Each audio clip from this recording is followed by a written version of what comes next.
It is June 1st, which means it is officially the start of the Amazing Readathon. If you don't know what that is a readathon inspired by The Amazing Race and is hosted by Bree at 4 Paws in a Book, which I will link below. The object is to read books to get you to your next destination. First destination on this journey is Toronto, and for that we have to read a book that we didn't pay for. So luckily for me, my hold for Everyone in My Family Has Killed Someone just came in on Libby, so I am going to be reading that. Meant to be? Maybe. I have been anticipating this read, but Libby told me it was going to be like 8 weeks, and it just came in, so yeah, I'm very excited to get started.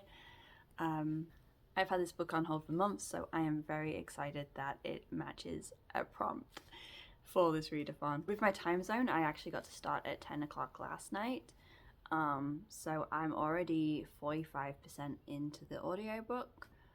It's a beautiful day out, so I'm going to throw on some headphones and head out and listen to hopefully the rest, but we'll see how far I get. So I will be back when I have finished the book, and yeah, see you then.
So I finished listening to the audiobook of Everyone in My Family Has Killed Someone, and I really enjoyed this book. I really like the narration style and the way this is told.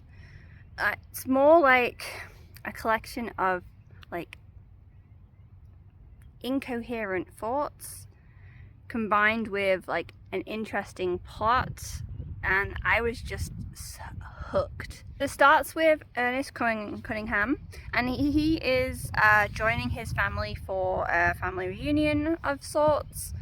The way this is told is essentially Ernest putting down everything that's happened at this reunion in a book, complete with his own kind of tangents and editing notes and things. I just really enjoyed the style, and it was really quite funny in parts. I will say I listened to the audiobook, and I do think that like added to the experience for me. This is a mystery, but I really wasn't focused on solving the mystery or anything. I was just along for the ride and following Ernest on his story, like listening to Ernest tell me that story, and I just was just so invested in the story that I didn't really care about solving anything, and I don't think I could have even guessed the way it was gonna end, although maybe I probably should have, but I wasn't even worried about trying. So everyone in my family has killed someone, so we're at this reunion and the dead bodies are piling up and everyone on the property is suspect, and I always kind of love that kind of trope anyway. I love when like everyone in the room is like a potential killer, and it's just quite chaotic. So, and like it's just quite chaotic because you're just trying to keep up with it all. At the same time, the premise of this book is that everyone in the family has killed someone, so Ernest keeps delving back into like the backstories of a lot of these characters as well, and talking about, you know, the deaths that they are responsible for and how they kind of all kind of lead into one another. It feels like it's going off onto quite a tangent, which I actually kind of enjoyed, just because I really enjoyed yeah, like the narration style and everything, and just kind of like the off kind of shoot notes that are like spoken like to, yeah, the listener.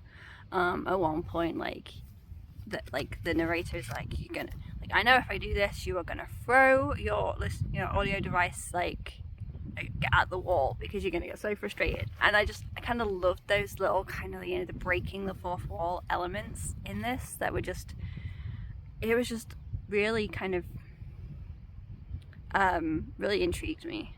The different sections are like titled with a different character, and so under that kind of big umbrella you discover how that character has been involved in a murder or a death or some of that. Spend time finding out how, like, who and how that person murdered or killed or whatever. Some of those were a little bit sad, so bear that in mind, but overall this was so much fun. I had such a good time with it, and I really enjoyed this book. It might be a new favorite of mine, so that's exciting, and I can't wait to read some more by this author. So yeah, I finished that book, and actually means I have successfully made it to Toronto. Now that I've successfully made it to Toronto, I'm going to try and do some sightseeing. I have 2 books with me that I want to read for that will fit some of the fit sightseeing prompts. So the first one I have is Puppet's Payback by Mary Downingham. This is a collection of short stories, and all is middle grade, but it's all supposed to be pretty spooky, so excited for that. And I also have Wait Till Helen Comes by Mary Downingham as well, and this one is the graphic novel, so I am pretty sure I will be able to speed through both of these books in no time. So yeah, this is my favourite place in the city. It is so beautiful out here, and it's only 20 minutes from my house, so this is perfect. And so I'm going to enjoy some of the sunshine, and I'm going to enjoy my time sightseeing in Toronto. So I am home from a lovely day of sightseeing around Toronto, and I have finished my 2 sightseeing books for this leg. I have read The Puppet's Payback by Mary Downingham. This is a collection of short stories, mostly that involve ghosts, but there are some couple of stories that have like other spooky things as well, or instead of. All of them are pretty good. They weren't super spooky, but they were intriguing at the very least. None of them were like overly spooky, but they all had some kind of spooky element to them, and some were just kind of, they were still quite emotional. So in that aspect they did, you know, really well. This is like a middle grade book, so a lot of them, like, they all involved like children and like ghostly children and things like that, so it was a little bit sad in parts, but still a pretty decent read, and it was like quick. It's only like little stories themselves. I really enjoyed The Real Thing. Jenny goes to an antique store to find an old dress for a Girl Guides thing, and ends up with a dress, a ghost girl, and a dark mystery to solve. And it was really quite intriguing to see where it went. And it was not like scary spooky, but it was creepy enough that you did wonder where it was going to go and what was going to happen. 213 Poplar Street and Last House on Crescent Road were also I really enjoyed them, and they had similar vibes to the real thing, and also had kind of like a sad, kind of ghostly element to it as well. So those were like my favorite stories in this collection. But yeah, they were all fairly decent. So I'm using this book for the under 1000 Goodreads rating prompt. So yeah, so that will get some sightseeing points for my team. I also read Wait Till Helen Comes by Mary Readathon as well. This is the graphic novel of this, and this was okay. Again, it was a quick read and didn't take very long at all. So basically, in Wait Till Helen Comes, Molly and her family move into a new house, and she's trying to deal with new stepdad, new stepsister, and kind of all that goes along with that. Heather is kind of a brat. That's the little stepsister. And she's doing her best to tank the relationship between the two adults and doing a fairly good job of it too, actually. There's a lot of like, disharmony in the home, and a lot of, the little stepsister, she's much younger than the other two, so lots of the individual parents taking their kids' side and blaming the older kids for things that weren't necessarily their fault. So the family dynamic in this is kind of rough. But so Heather starts playing in the graveyard behind the new house and makes friends with a ghost called Helen. But fortunately, Helen is more dangerous than a fun playmate, and things start to go wrong very quickly, and Heather becomes even more disruptive and dislikable as her relationship with Helen progresses. So I don't particularly like the characters in this book, but as a ghost story, it's pretty decent. There are a few creepy elements. I feel like I spent more time being frustrated by the family dynamics, even though I know that was like the element needed to like drive the plot. It still, from a mom's perspective, it just was not the best. But yeah, it was okay. Just like that, we got a new prompt drop and a new destination to head to. So this time we are going to Buenos Aires in Argentina, which is kind of exciting. So the prompt for that is to read 2 POVs, a book with 2 POVs. So I am going to read When the Lights Go Out by Mary Kubica. It's still pretty early in the evening, so I'm hoping to knock this one out pretty quickly. So yeah, I will be back with another update soon.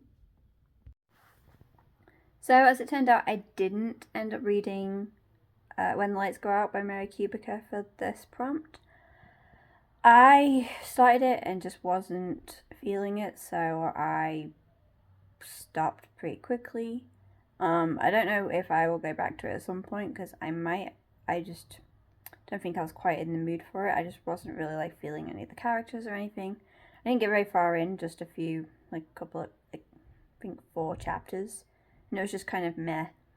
So I ended up switching to The Golden Couple by Greer Hendricks and Sarah Buchanan, and it was not great either, but I did finish it. It was just boring and just, it wasn't super, it was just predictable and, yeah, just predictable, and I just felt a bit flat to me. It's domestic thriller, the husband and wife, the wife admits to cheating on him, and it kind of goes from there. It's told in two perspectives, which fits the prompt. So it got Marissa, which is like the wife, and then Avery, who is the therapist. And I did like that aspect of getting to see kind of the therapist's perspective. And she's kind of she's a therapist that's lost her license, so she's not therapist in the traditional sense, and some of her methods are a bit questionable. But yeah, it just overall the book was just a bit flat, wasn't really super exciting, and it just felt really predictable and stale almost. But I did finish it, so I made it to Buenos Aires. It just wasn't, the best read. So yeah, hoping to get some sightseeing done while I'm in Buenos Aires. So yeah, I will be back with whatever I've managed to read. Now that I've arrived in Buenos Aires, it's time to do some sightseeing. I'm going to start with a book called My Vagina Smells Like Sulphur, which is like a horror novella that I found on KU and will work for the prompt 5 words in the title. Haven't looked to see what it's about too much, but yeah, I just kind of came across it on KU and was like, I have to read this. So yeah, I'm gonna start reading that one. So I finished my first sightseeing book, My Vagina Smells Like Sulphur, and it was so weird. It was only 100 pages long, so it didn't take me very long at all to read, but there's a lot that kind of goes into it. It was so weird, and it's one of those, I can't decide if it was good or bad, but I actually kind of liked it. It was just very weird. It's kind of horror porn almost, horror smut. And yeah, it was kind of funny in parts, kind of gross in parts. Some parts really made me cringe, but it was kind of fun.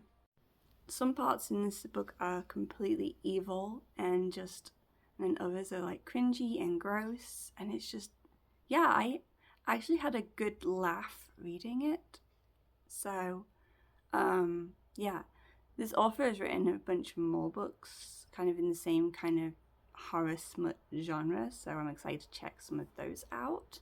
I don't know if I'll do that for this readathon because I don't know if they'll fit any more of the prompts, but yeah, I might talk about them in future videos. So yeah, that's kind of where I'm at with that. I'm going to do some more sightseeing, haven't entirely decided what I'm reading yet, so I will be back when I know what the heck I'm doing. So I got some more sightseeing done, and this time I read another book by Mary Downing Hahn. This one is called Took, and it's another ghost story. Again, very short and creepy-ish. This one kind of had a witch and a few other like creepy elements. Again, children, because it's a middle grade one again. Yeah, I seem to be reading quite a lot by this author for this readathon. And I'm not like mad about it because they're actually not too terrible. So yeah, they're nice kind of short, kind of speedy reads, and spooky enough that I'm not disappointed. I didn't love Took all the way through. There were some parts that I found a little bit boring, but for the most part, it actually did hit kind of a lot of like, the spooky vibes, and yeah, had a lot kind of in it. Yeah, so family move into a new house, and seems wonderful at first, but it's another one of those where it's just not everything is as it seems. and there is something lurking in the woods that is ready to ruin this little family.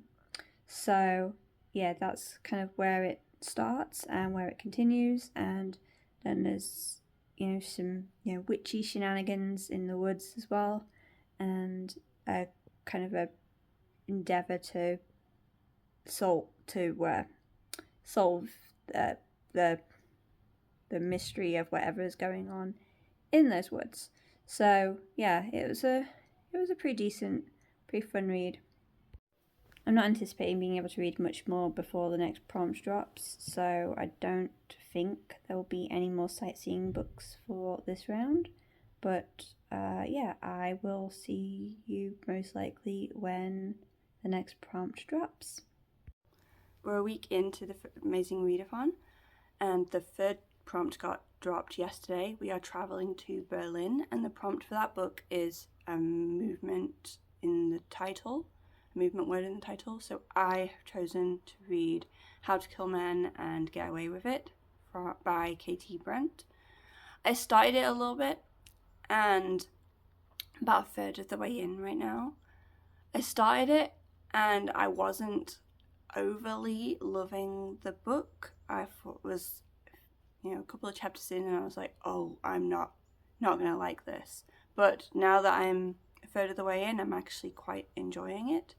I don't know how much I'm actually going to get read today. I'm going to be spending a bunch of time with the kid and just doing some other things. So I'm going to do my best to get to Berlin kind of speedily, but I'm not planning on reading a whole bunch today. So we'll see kind of how that works out.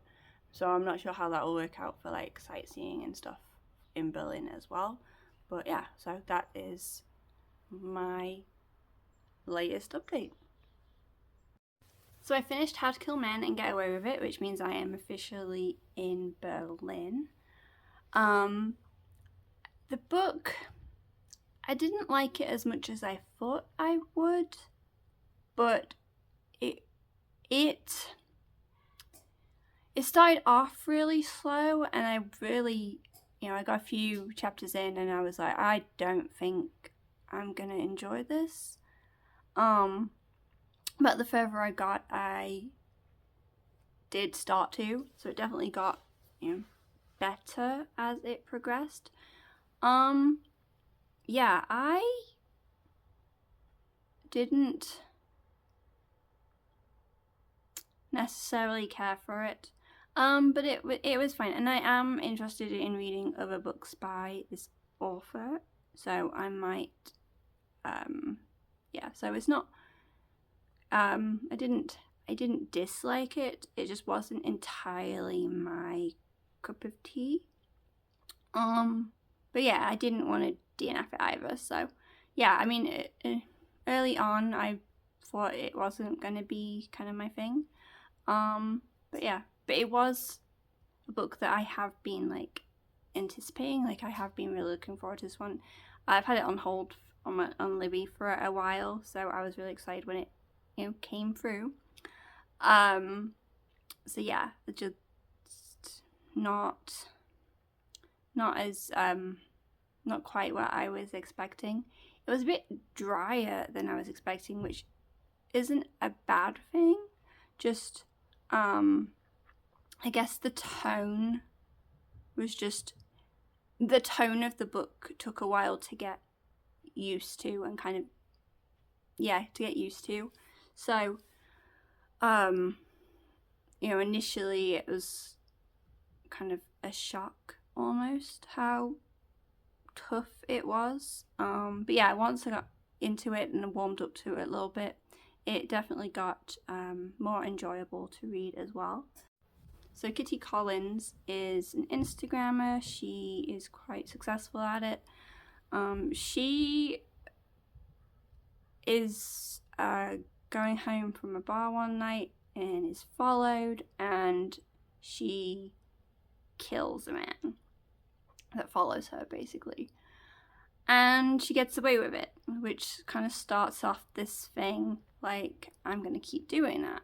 So she looks for, purposely, and kind of seeks guys out like on Tinder and things, who aren't particularly great and have been known to abuse women, and basically plans to kill them. I will say this book was a bit gorier than I was expecting, which I didn't mind. We had everything from severed penises to little ornaments in the eye covered with like eye matter, and a whole lot in between. There's a lot of use of meat processing plant to dispose of some bodies, and yeah, it was a little gory, a little graphic, but I'm not mad about that. I kind of enjoyed that. And yeah, like once I kind of got further into the book, I really did start to enjoy it. Just at first, Kitty especially just was quite difficult to get used to, and I just didn't really care for the character for the first little while, which didn't help. I feel like I'm very much I need to like the characters in the book I'm reading, otherwise it just yeah, it doesn't quite work for me. But yeah, so it was pretty decent, I suppose. Yeah, and I'm definitely intrigued to check out other books by the same author. So yeah, I am officially now in Berlin. I am going to try and get some sightseeing done. I'm just not sure how much. I went to the library and got a few shorter kind of horror novella type things. So hopefully I can squeeze some of those in for sightseeing. And yeah, so I am going to go do some of that, and we'll get back to you with whatever I have managed to read, if I managed to read anything. So I've been out and about around Berlin, and I was able to get 2 shorter books read for my sightseeing prompts. So I read Violent Faculties by Charlene Elsby. This is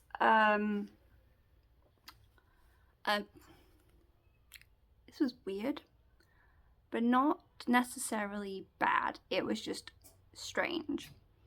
So this is basically, it follows a philosophy professor who basically designs a whole bunch of experiments to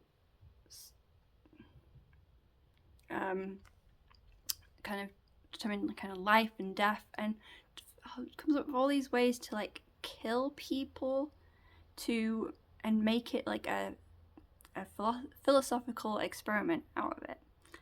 So it was a little bit dark in places, but also it was very scientific, like textbook-esque. I used this for the book with footnotes prompts because it's got a whole bunch of them in there. Yeah, it was strange. The first story is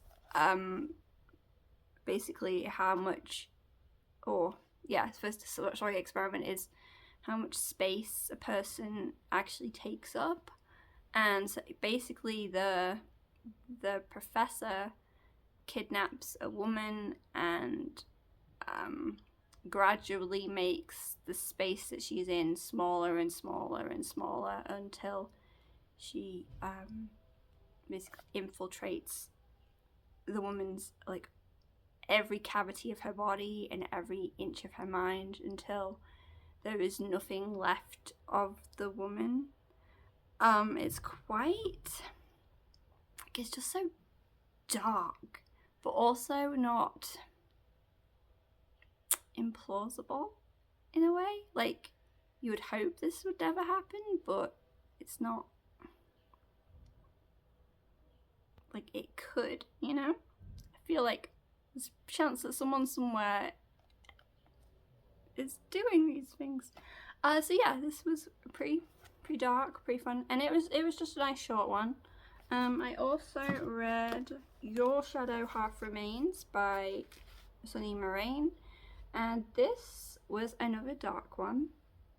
So this is basically, there is some kind of thing going around. It's like a post-apocalyptic type of a thing. Something's going, if you look someone in the eyes, you will kill them basically, or they will kill you if they look you in the eyes. So this is basically Riley, our main character, has moved far away from any other aspect of civilization. The only kind of thing she has, like, to communicate with the outside world is a computer, which she uses to order food.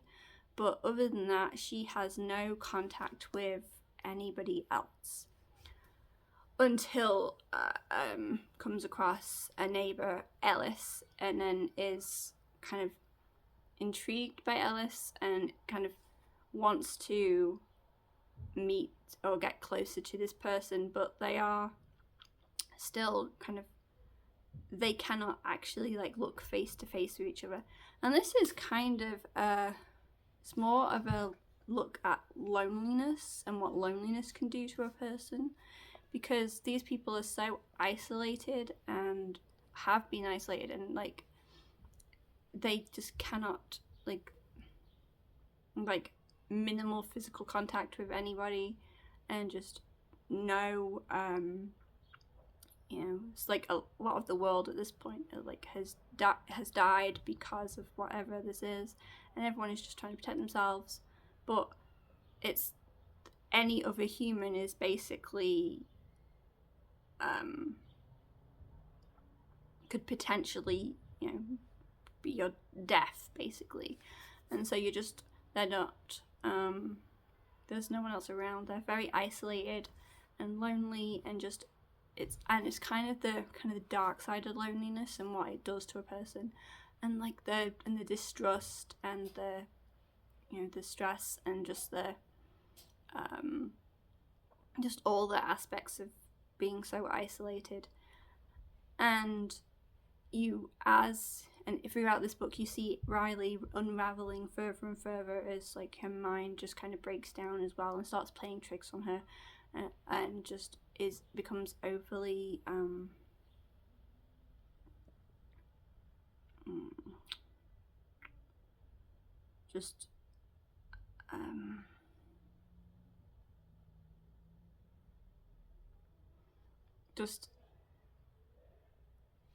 she becomes like her grasp on reality just kind of slips and just becomes more and more kind of chaotic and concerning and more distrustful as well of Ellis. Even though she kind of gets on with Ellis and likes Ellis, it kind of becomes this thing where it's like her brain just keeps unraveling and her mind unravels, and just everything is like, it's not a nice story.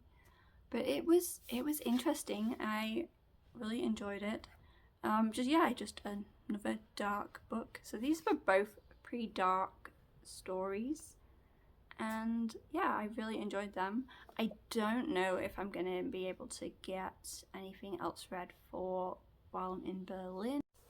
That will be the last of my sightseeing in Berlin. I don't imagine having any more time today to read any more, so I am gonna call it good for now.